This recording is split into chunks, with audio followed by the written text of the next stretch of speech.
నమస్తే, నేను మీ మాధవీలత. ప్రస్తుతం తెలంగాణలో ఎలక్షన్ల పండుగ జరుగుతుంది. ఒక్కొక్క పార్టీ వాళ్ళు ప్రజలకి తాయిలాలు పంచినట్లు స్కీమ్స్ అనౌన్స్ చేస్తున్నారు.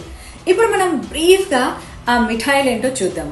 కాంగ్రెస్ అధికారంలోకి వస్తే వాళ్ళు ఇచ్చేటటువంటి మిఠాయి పొట్లం ఏంటంటే మైనారిటీలకు బంపర్ ఆఫర్స్.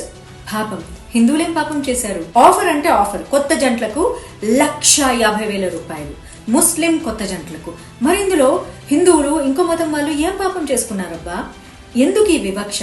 దీన్ని బట్టి చూస్తే ముస్లింలు పెళ్లి చేసుకుంటేనే ఈ దేశానికి ప్రయోజనం, మిగిలిన వాళ్ళు పెళ్లి చేసుకుంటే ఎలాంటి ప్రయోజనం లేదు అని అర్థమే కదా. ఇవ్వడంలో తప్పలేదు.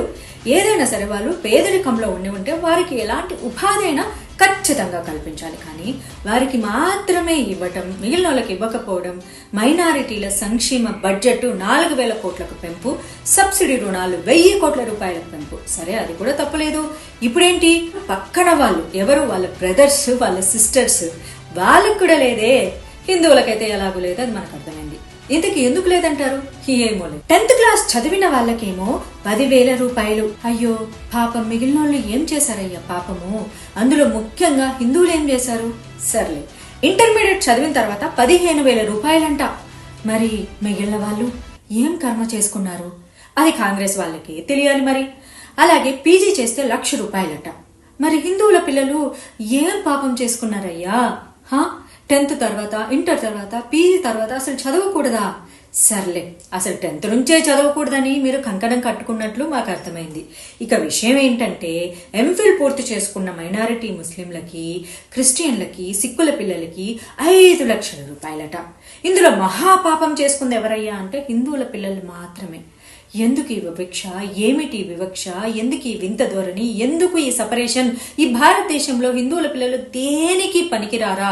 మూసుకొని కూర్చొని అని అర్థమే కదా.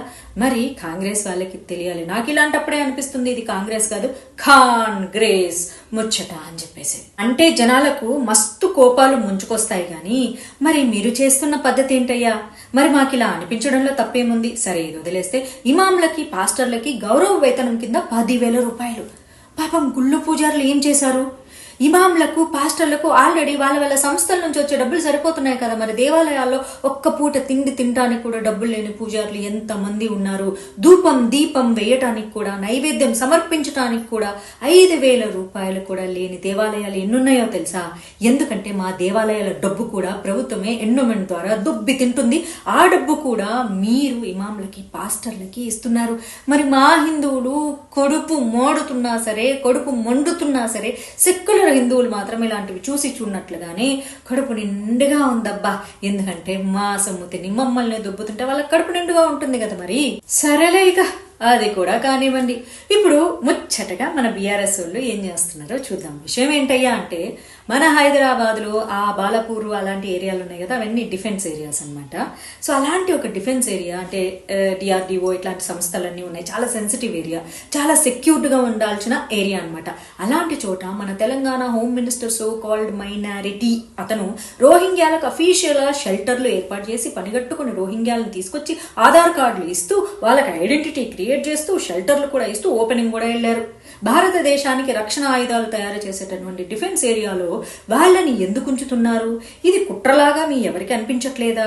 సరే, సహజంగా భారతదేశాన్ని ప్రేమించే ప్రతి ఒక్కరికి ఇలా అనిపిస్తూ ఉంటుంది. కానీ ఈ దేశంలో ఉంటే ఎంత, పోతే ఎంత అని ఆలోచన చేసే వాళ్ళకి మాత్రం ఇది విడ్డూరంగా అనిపించదు. ఎందుకంటే నా ఇంట్లో జరగట్లేదు కదా, నా ఆడోళ్ళని ఎత్తుకుపోవట్లేదు కదా, నా కుటుంబం బాగానే ఉంది కదా, నేను బాగానే ఎంజాయ్ చేస్తున్నాను కదా అని మాత్రమే చూసుకుంటుంది.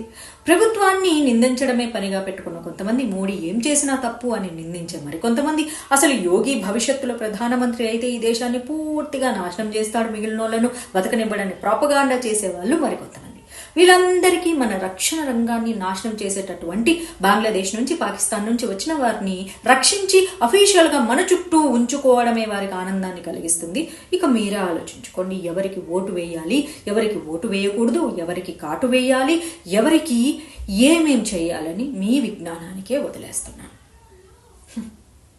ధన్యవాదాలు.